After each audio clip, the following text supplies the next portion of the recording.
numerous positions in his Masonic career, and he was appointed to the Board of Directors of the Masonic Medical Research Lab in 1998, and has served as its president for the last 3 years.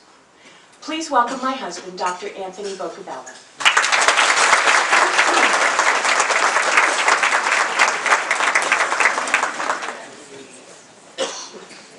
Wow, after an introduction like that, what can I say? I'm so pleased to be here to greet you and for the first time introduce you to the issues that are very dear to our heart, and that's the issues of the problems that individuals have with their cardiac with their heart.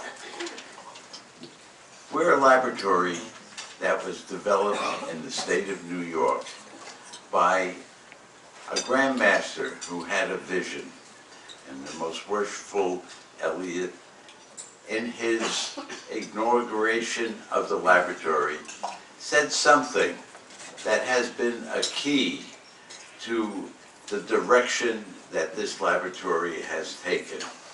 And that was, money given to an individual helps that individual through health problems. But money given to research helps humanity because of the discoveries that it makes.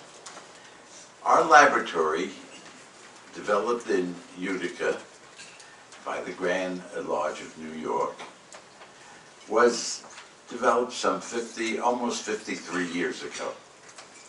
And over that period of time, we are proud to say that we have become a preeminent laboratory. We're probably one of the 5 or 6 laboratories in the world who are do outstanding work in the field of arrhythmias, both atrial and ventricular fibrillation is a problem. And as our population grows older, it becomes a larger problem. And a greater percentage of the individuals become and have the issue of fibrillation. Once our population gets over 60 years of age, or some even younger, the issue becomes very prominent. And while people do not realize it, things like atrial fibrillation, which in the past individuals thought were just something that occurred in the heart and made them uncomfortable and tired, they begin to realize that the atrial fibrillation is the greater cause of strokes. So there are consequences. And of course, with ventricular fibrillation, which is the lower chamber of the heart, individuals die.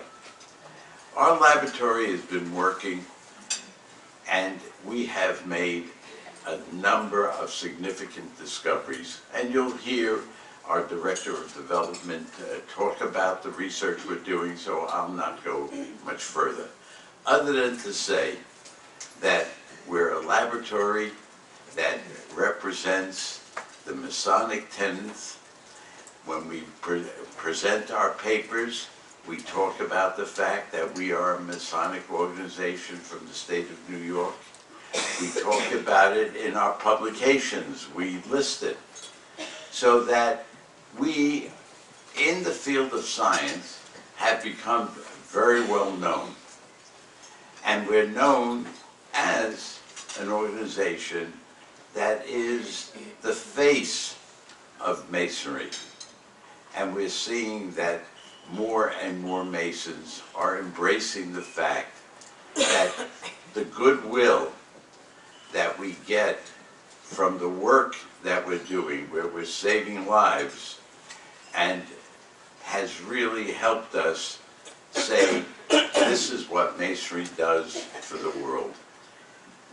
Now, I can say more, but you're going to hear from our director a lot more about the research we're going to do. and what we are doing. So I'll let that aspect go. But what I want to do is take the opportunity to introduce some first ladies of various jurisdictions who are supporting the laboratory. And the first, what I'd like to do is introduce our First Lady of the Grand Jurisdiction of New York, Mrs. Ginny LeBone. And I would like her to come up and say a few words. Thank you, Anthony. Good morning, everybody. It's a pleasure to see so many ladies here.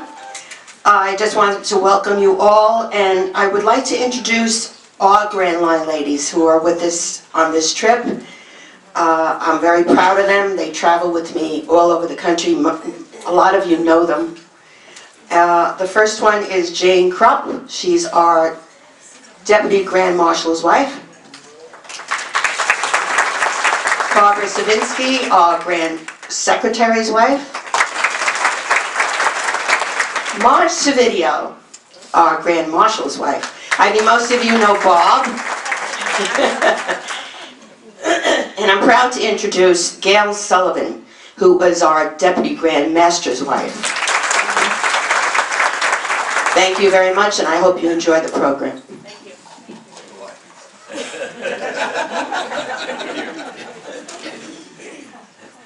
Thank you, Ginny. Now, we have a few other Grand Lodges who support us, and I would like to introduce their ladies that are present here. From the Grand Lodge of Florida, I'd like to introduce Bonnie Landro. It's nice to have you here. I'm happy to say that with the Grand Lodge of Florida that we're one of their flagship charities. Thank you for being here, Bonnie. From the Grand Lodge of Connecticut, we have Bonnie McWayne.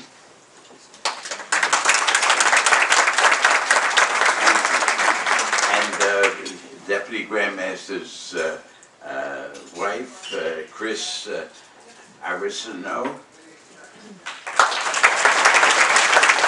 Bonnie, would you like to say a word or two?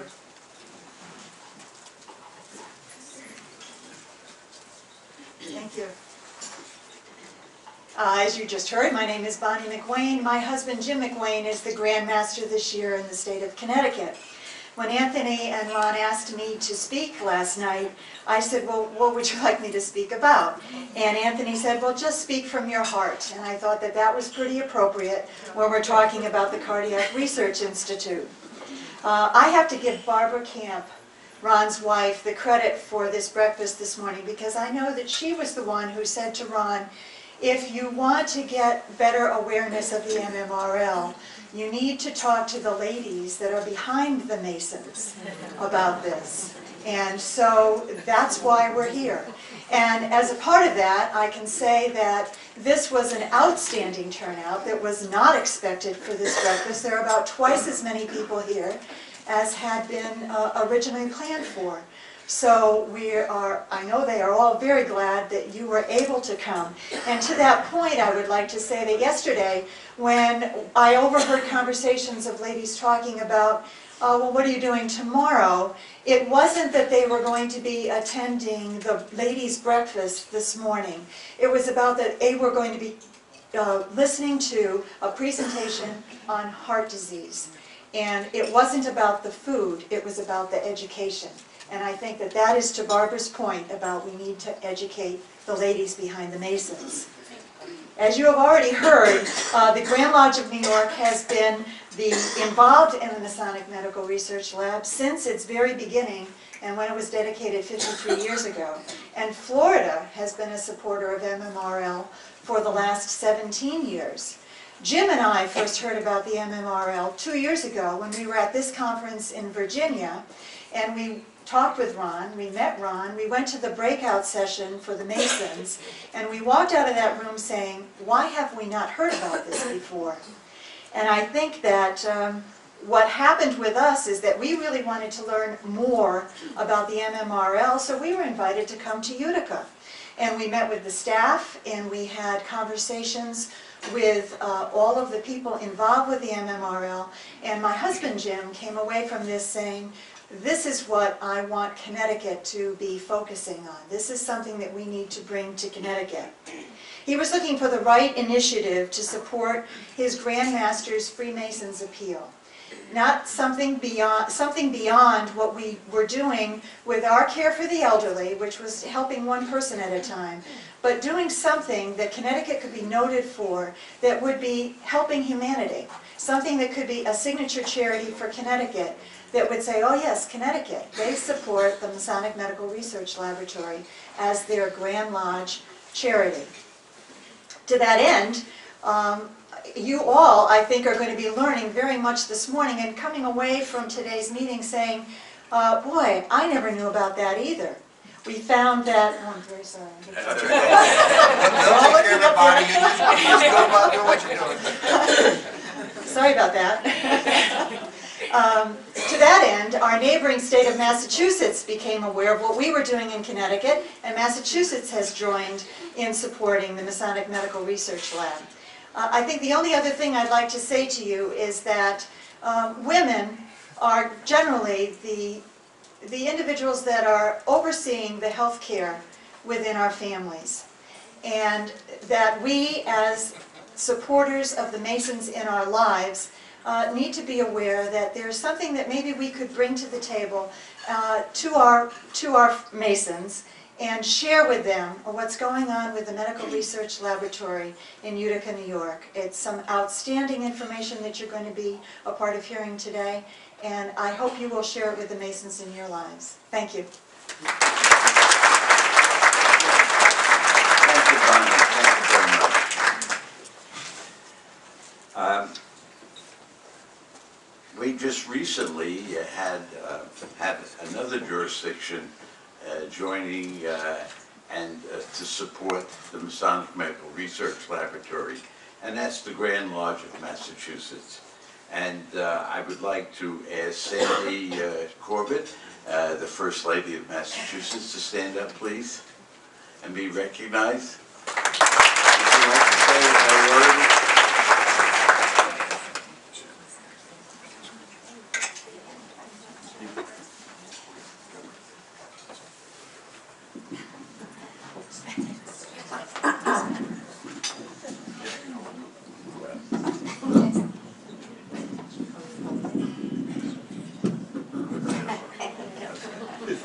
Good morning, ladies. Morning. I'm very excited and to be here this morning and to be able to just say a few words. I will be brief, but I just wanted to tell you of my excitement when we first talked with Bonnie and Jim McQueen, our dear friends, and they made us aware of the Masonic Medical Research Lab. It was very exciting, and I, as Bonnie, felt, why hadn't we really heard of this? And so, anyways, we have since joined along with New York and Florida and Connecticut, and I just wanted to say that I am so happy and proud that we have decided that Massachusetts is going to take on the Masonic Medical Research Lab as our signature charity. And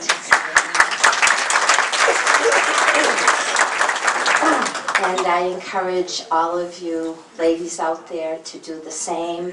I think it's a charity that affects all of us and our families, and I alone in my immediate family have 3 out of 4 that would actually benefit of this at this moment. So I'm very excited, and I just wanted to say I'm very happy to be here and pleased that you asked me this morning to speak. Thank you.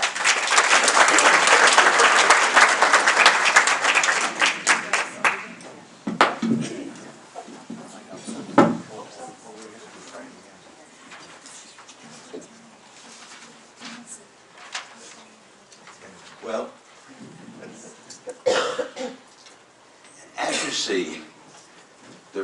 reputation of the Masonic Medical Research Lab and the work it's doing is really becoming a national understanding of the great work it's doing. As I said before, this laboratory and the work that it's done and the discoveries that it has made makes it one of the 5 or 6 outstanding laboratories in the world. Our publications, as you're going to hear, are published in the most outstanding medical journals. The work that we're doing is influencing how your doctors are treating atrial fibrillation and ventricular fibrillation and the associated causes of heart issues. So we're very proud of this, and we're proud that so many of the jurisdictions are beginning to see the value of this laboratory and the work it's doing and how it stands out as the work that Masonry is doing. Because we're out there in the public saying, we are a Masonic organization, and we're proud to say that we're trying to help humanity. Now, one thing before I turn this over to Ronald is I'd like to introduce Miss Friday Ramsey, the District Deputy Grand Master's wife of Missouri, who is going to be next year's conference host, and she would like to say a few words to you, and we invite her here. Thank you. It's a good thing. Thank you so much. Actually, I'm the commercial. On behalf of the great state of Kansas, who will be our actually co-host with me, I'm here this morning to welcome all of you ladies. Please come to Missouri, to Kansas City next year. We plan on having a lot of fun. Probably bring your gloves and your boots, because we never know whether it's going to be cold and snowy, or we could have great weather like we've had here in Georgia. So, on behalf of Kansas and Missouri, please welcome, come. We'll see you next February. Thank you.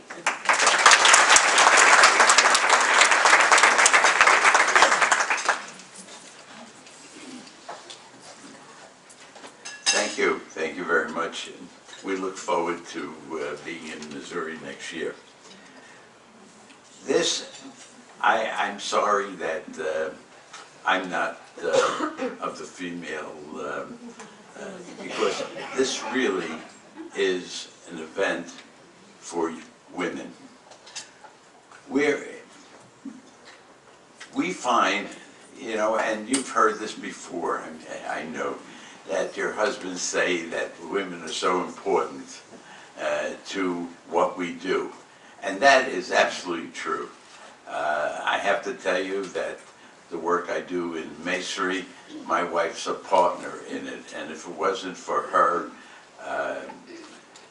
interest in Masonry and interest in the work I do, and helpful to many of the things that I have to do, I don't know if I would be able to embrace all of what I do in Masonry. There's another individual who's very important. And I was thinking, well, I would introduce Mr. Ronald Camp, who is our Director of Development and Communication, but I'm not going to do that, because I think it is important that his wife, Barbara Camp, do the introduction, so that we really maintain the woman's aspect of what's going on here today, because that is the important thing. So, Barbara, would you come forward and introduce that man that, what is he? Your husband? My best friend. Your friend, your best friend. Thank you, Anthony. Good morning, ladies. How's everybody doing? Good. Well, generally thought of as a man's disease, more women die from heart disease every year than men. Is that surprising? It surprised me. To save lives, we need to pay closer attention to some of the factors that increase our risk of heart disease. smoking tobacco, sedentary lifestyle, high blood pressure, cholesterol issues, diabetes, overweight and obesity, and stress. During the month of February, Heart Month, where I come from, and I see a lot of red out there, you've gotten the message that it's Heart Month. You can't pick up a magazine or watch a talk show without hearing about heart disease, heart attack prevention, diet, and exercise. There's lots of information and lots of spokespersons giving you suggestions. I'm a Dr. Oz fan, so I'm going to quote Dr. Oz. Learn your risk factors. Know your numbers. Be vigilant about taking the medicine that will control those risk factors. And know the interactions of medications and alcohol, as we've seen this past week with Whitney Houston. Maintain healthy weight and a healthy waistline. Moderate exercise, 20 minutes on most days, will help you achieve that. If you smoke, please stop. It's not good for you. Etc., etc. You've heard it all before, I'm sure. But what you may not have heard about is the Cardiac Research Institute at the Masonic Medical Research Laboratory and the amazing research being done there that touches our lives and the lives of those we love. A little housekeeping before I go on. This presentation is being recorded and can be accessed visiting the Masonic Medical Research website, www.mwpai.org, or at www.youtube.com/user/Freemason movies. There are some cards available with that website, and I'll leave them up here. You can like us on Facebook and get information that way. If you would like to receive updates in your personal email on the heart research being done, there is a little notepad on each table and a pen. If you would give us your name and your email addresses before you leave, we will get you into the mailing system, the email system. This is the first time in 27 years that Ron has been at the laboratory that I've been asked to introduce the Director of Development and Communications at the Masonic Medical Research Laboratory in Utica, New York. He's my husband, Ron Camp. Anyone who knows him would portray him as enthusiastic and compassionate about heart research and Freemasonry.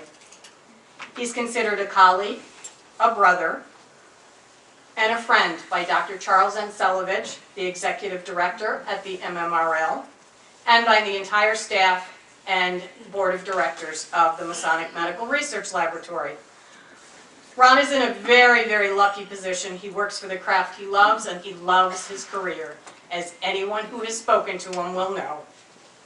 He holds a degree in education, previously owned a retail business, and had worked in the corporate world before joining the MMRL in 1984.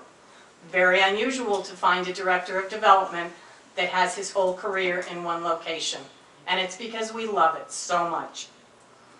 As the MMRL continues to broaden its base of support in multiple grand jurisdictions, his responsibilities have grown. He has the unique ability to take very complex medical research and communicate it in lay language that everyone can understand and appreciate the importance of.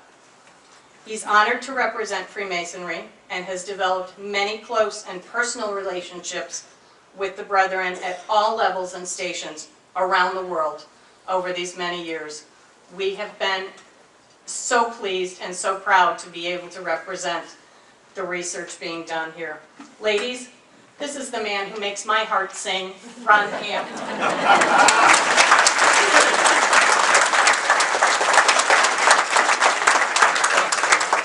You have a new job.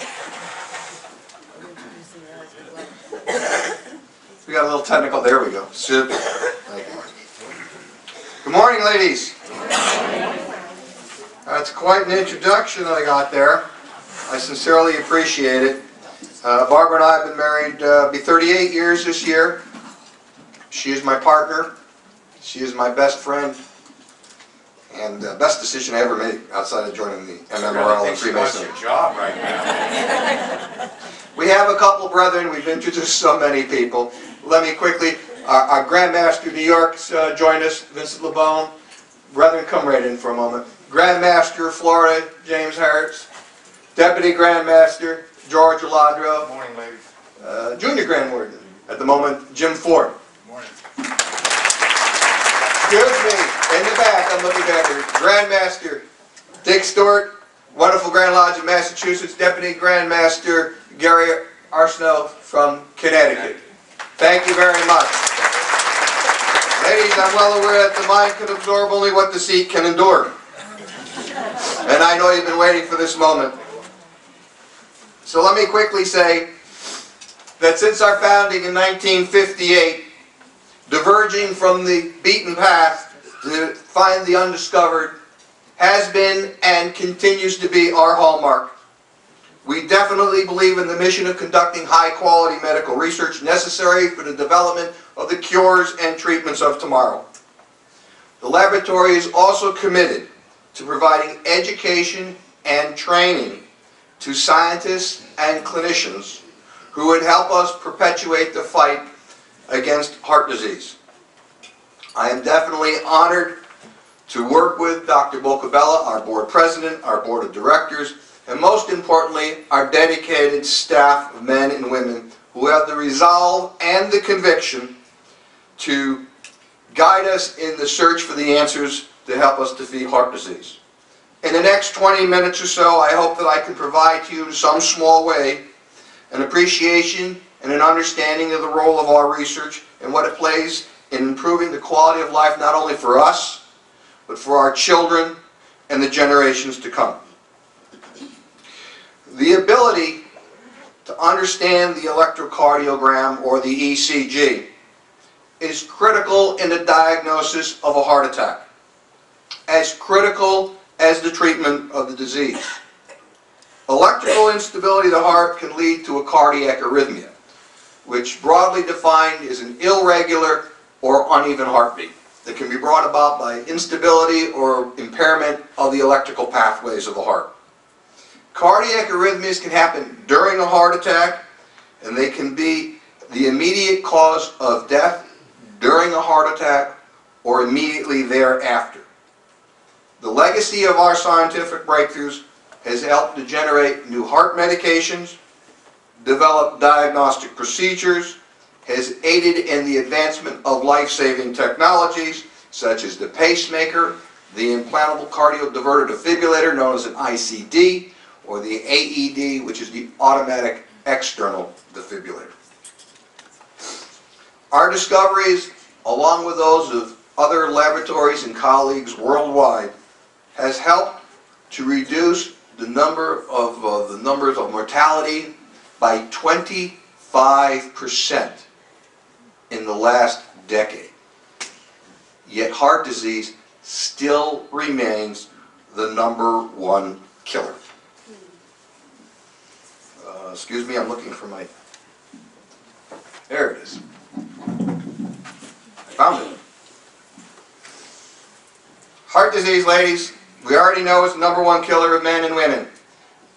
Add up all those other mechanisms of death, and they still do not total the number of lives claimed by heart disease. I've opted to read these slides, and I changed my slide presentation because the crowd was so big and I wasn't sure whether or not the ladies in the back could see this.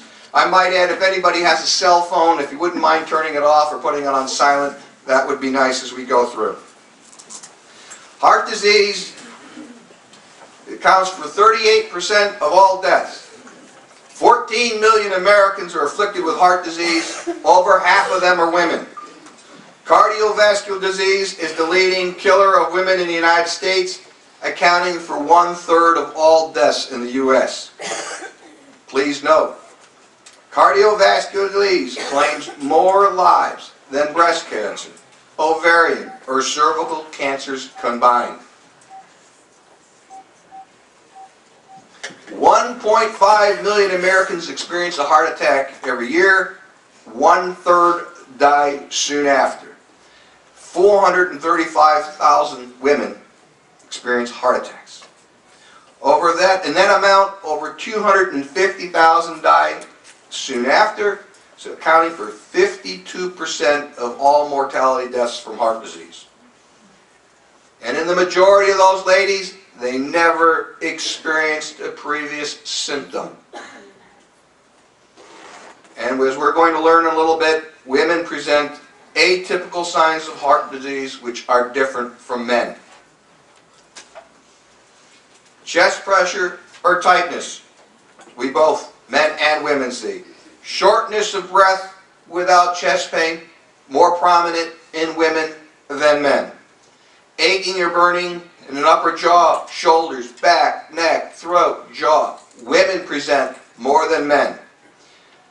Sometimes describes discomfort or sharpness or fullness or tingling in women. More women than men. Nausea or indigestion, both men and women. Sweating and anxiety, men and women. Lightheadedness, fainting, pale color, more men than women. Prolonged disturbance in sleep pattern, more women than men. Be aware of those signs. So exactly what is a heart attack? It's an electrical storm. Over 500,000, as we said, die soon after having a heart attack, in most cases due to a cardiac arrhythmia, making cardiac arrhythmias responsible for more deaths than any other mechanism of disease. It is for this reason that the Masonic Medical Research Laboratory has been studying cardiac arrhythmias for 53 years. We are truly a leader in the field. We are internationally prominent and world-renowned for our research.